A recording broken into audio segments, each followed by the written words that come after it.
झालेला हल्ला हा कशा पद्धतीने तुम्ही बघताय, कारण की सातत्यानं प्रवीण गायकवाड यांच्यावरती पाळत असं आहे की सातत्याने 6 महिने त्यांच्यावर पाळत ठेवली गेली. माझा प्रश्न एवढा आहे, हा माणूस येणार आहे तर पोलीस काय झोपले होते काय? तुम्ही दिसतं कसा हल्ला केलाय. मला जर वाटतं की त्याचे कार्यकर्ते थोडेसे पुढे आले नसते तर त्याची विकेटच होती, विकेट. आणि कोण कोण मारतंय, काय त्यांचा विचारांशी संबंध? हा विचारांची लढाई आहे ना. हे अर्बन नाझी आहेत, अर्बन नाझी. नाझी कशातनं जन्माला येतात तर लोकांवरती पकड निर्माण करण्यासाठी दंगल करायची. आणि शहरीकरणाचा मुख्य हत्यार, शहरीकरणाचं राजकारण ताब्यात घेण्याचं मुख्य हत्यार दंगल असतं. दंगलीच्या माध्यमातून समाजात भय तयार करायचं आणि भयाच्या माध्यमातून राज्यव्यवस्था, हे जे हिटलरनी केलं होतं तेच आपल्या देशामध्ये सुरू झालंय. महाराष्ट्रात तर आता उघडपणा दिसायला लागले. कार्यकर्ता भाजपचा आहे, कार्यकर्ता भाजपचा आहे. अहो, झुंडशाही म्हणजेच फॅसिझम. धर्म आधारित राजकारण म्हणजेच फॅसिझम. का आता हे लेफ्ट एक्स्ट्रीमिस्ट ज्याला तुम्ही म्हणता, हे राईट एक्स्ट्रीमिस्ट नाही आहेत. कसले लेफ्ट एक्स्ट्रीमिस्ट आहे? लेफ्ट एक्स्ट्रीमिस्ट करता, हे राईट एक्स्ट्रीमिस्ट आहेत. अर्बन नाझी, हे अर्बन नक्सल सोडावं. ते सापडतील तरी. अर्बन नाझी तर मंत्रालयात आहेत सगळे.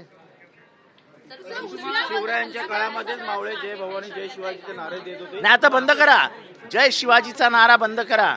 जय छत्रपती छत्रपती श्रीमंत शिवाजी महाराज असं म्हणा. आता परंतु प्रवीण गायकवाडांसारखे अनेक पुरोगामी विचारांचे हे जे दिसतंय ते स्पष्ट आहे. आणि मी अत्यंत हिमतीने म्हणतोय की हे सरकार पुरस्कृत आहे. सरकार पुरस्कृत आहे. हा बाबा जुना भाजपचा कार्यकर्ता आहे. रासव संघ, अखिल भारतीय विद्यार्थी परिषद ह्याच्या माध्यमातून वरती आला आहे आणि मग तो वैचारिक लढाई लढतो तर ठीक आहे. आम्ही पण संघटना बघितली आहे ना. आम्ही पण विद्यार्थी दशेपासून काँग्रेसचे विचार घेऊन पुढे आलेलो आहोत. आम्ही इथपासून बोलतो.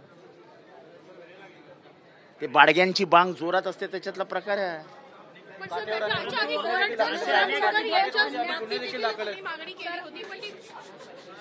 काही होणार नाही. ही राज्य व्यवस्था हे अशीच राबवणार. भीतीचं वातावरण तयार करणार. आर्थिक स्थिती गंभीर आहे, कोलमडलेली आहे. लायसन्सेसच्या माध्यमातून लोकांना दारुडे करण्याचा योजना आखलेली आहे. सगळं चालू आहे झिंगाट सरकार. परंतु श्रीमंत कोकाटे यांनी एक ट्विट केलेलं आहे. ते म्हणतात की ज्यावेळेस ज्ञानेश महाराव यांच्यावरती हल्ला झाला त्याच वेळेस महाविकास आघाडीच्या नेत्यांनी स्टँड घेतला असता तर अशा पद्धतीची पुन्हा घटना झालीच नसती म्हणून. हे त्यांचं म्हणणं बरोबर आहे. तेव्हा स्टँड घ्यायला पाहिजे होता. खरं तर ज्ञानेश महाराव हे एक आगळी वेगळी लढाई लढतात. आणि असं आहे की काही गोष्टींमध्ये सगळ्यांची मतमतांतरं असू शकतात, पण मतमतांतरं आहेत म्हणून तुम्ही कोणाचा जीव घ्याल, मारून टाकाल, हे लोकशाही नाही आहे.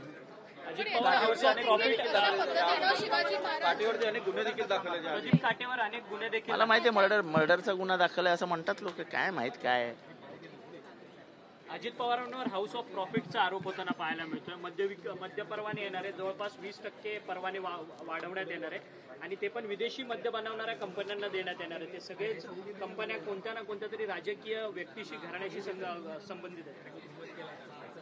असं आहे की कोणाशी संबंधित आहे त्याहीपेक्षा या महाराष्ट्राचे संस्कार आणि संस्कृती बर्बाद करण्याचा प्लॅन आहे.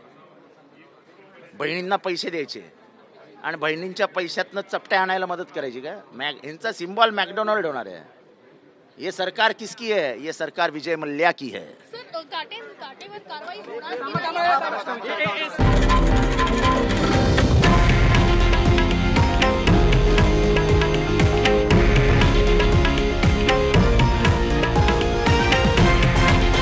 हे आहे देशातील नंबर 1 न्यूज नेटवर्क आणि आपण पाहत आहात TV9 मराठी, एकमेव.